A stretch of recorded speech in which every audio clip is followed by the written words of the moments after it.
Alright, from Skidz in Albuquerque, formerly known as Leisure Bowl, we're here for the semifinal action.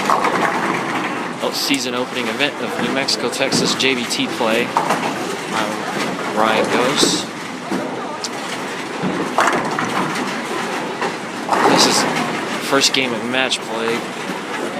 I'm behind at lanes 19 and 20. We've got Dale Coffey and Angel Ortega and Trey Sledge and Josh Helmick here in our opening match. So after it's been a while for me to be filming, I finally got a new iPod so I can film this better.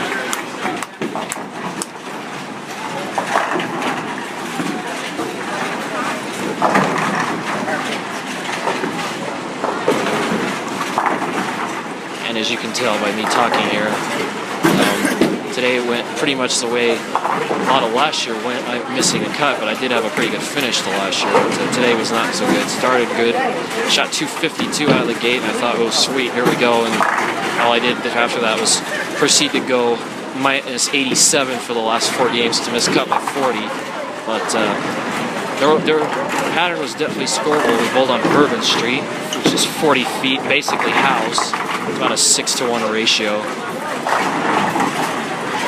Cut was +5. And that was Sarah Vargas who made that cut at +5. Leader was Josh Helmick at +150 something. He averaged 230 for the first 5. That was after a 150 start, so his day and mine started off complete opposite and ended up completely opposite. Anyway, Trey Sledge converts the 3, 4, 6, 7, 10. I don't know if we caught that. Dale was in the way.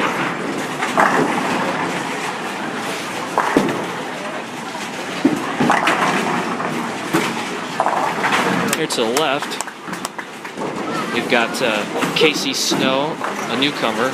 We've got Isaiah Zuni, who made the successful transition to scratch today, going +18. And Zach Wojciechowski, who is, like me, is a one-time champ. And we've got Sarah Vargas on that pair to the left as well.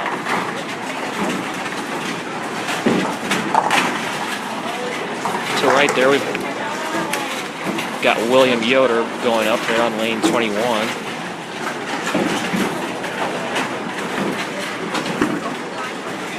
Dale's happy.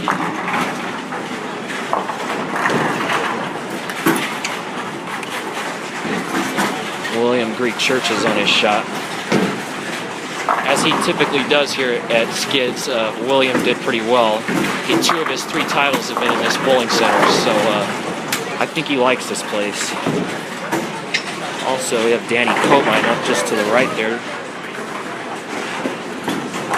Danny, I bowled with Danny today. He was very, very steady today. Well, I think his worst game was 180 something, and then he had all 4 other games over 200. So, solid day for him. I also have Josh Demick right there, the Sportsmanship Award winner in the red shirt. Josh had a great last game. He was going in at -9. He was out of the cut by 4, and he shot 250 the last game to make it. So, Josh is a really nice guy. I really like to see that. Whoa. Uh-oh.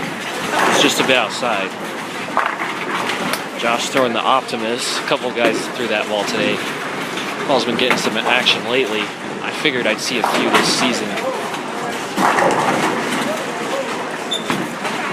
Trey Sledge is throwing it as well, I believe.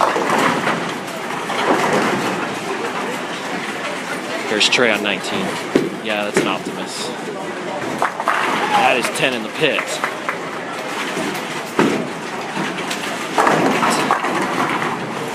So early on, Trey has 59 through 3 with a strike up in the 4th. His opponent, Josh Helmick, has a double 9 spare through 3. And the other match, Dale Coffey has double 7-1, so he's got 53 through 3. And Angel's gone spare 7 spare strike. A little early though. And today the scores for the top 5, there were a lot of guys bunched up near the top 5 there. I think there were either 2 or 3 people at plus 80 exactly. They're all tied. One guy at plus 77. There were a lot of people right there. So this is going to be a free-for-all these last 3 games.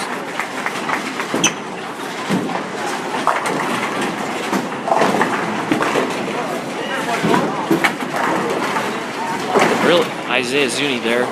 Unfortunately misses that 10 pin, but that's an awfully nice start to go from handicap and bowl your first scratch event and make cut. That's a great transition. I know it didn't come that easily for me, but Isaiah is obviously a different creature.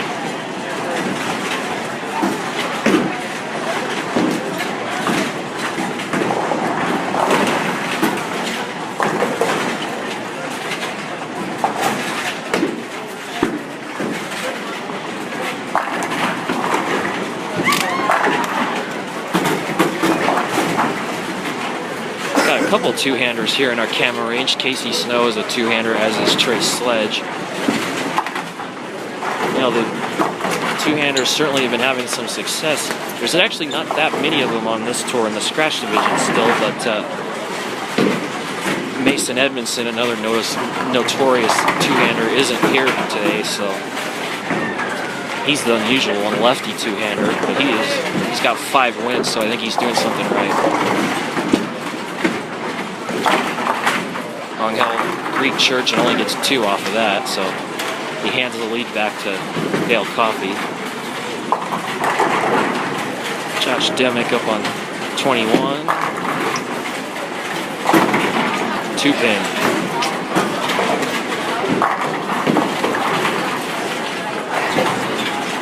There's tournament leader Josh Helmick.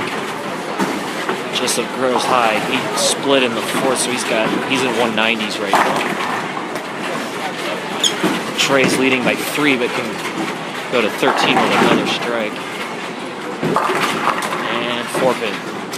That was another characteristic today. We bowled out twister pins, which are all plastic. There's no wood in these pins, so these pins they have a different deflection. They don't deflect nearly as much as wood pins. So if you go a little bit high, you don't get a lot of trip 4s and trip 4 9s. I left probably more solid 9s than I've ever left in my life. You could not trip the 4 pins out, except that guy there, Dale. He tripped about 50 of them, it seemed like.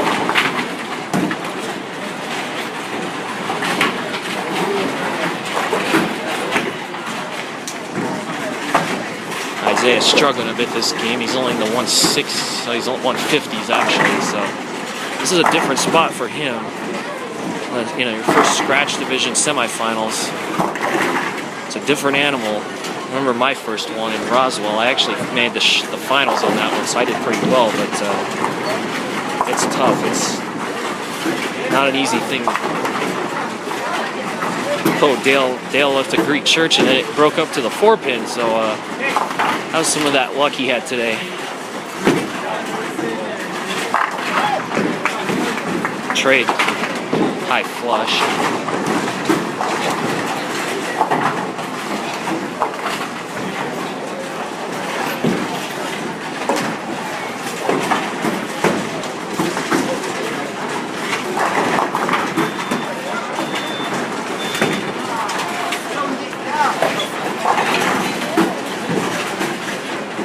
Go to 10 minutes and cut for part 2.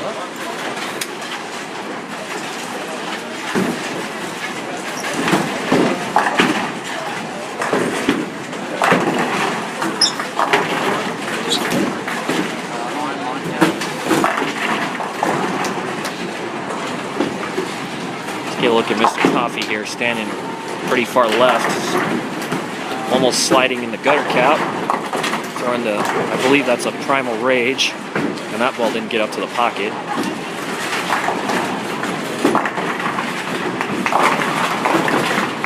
We'll get Dale's spare here and then cut for part 2.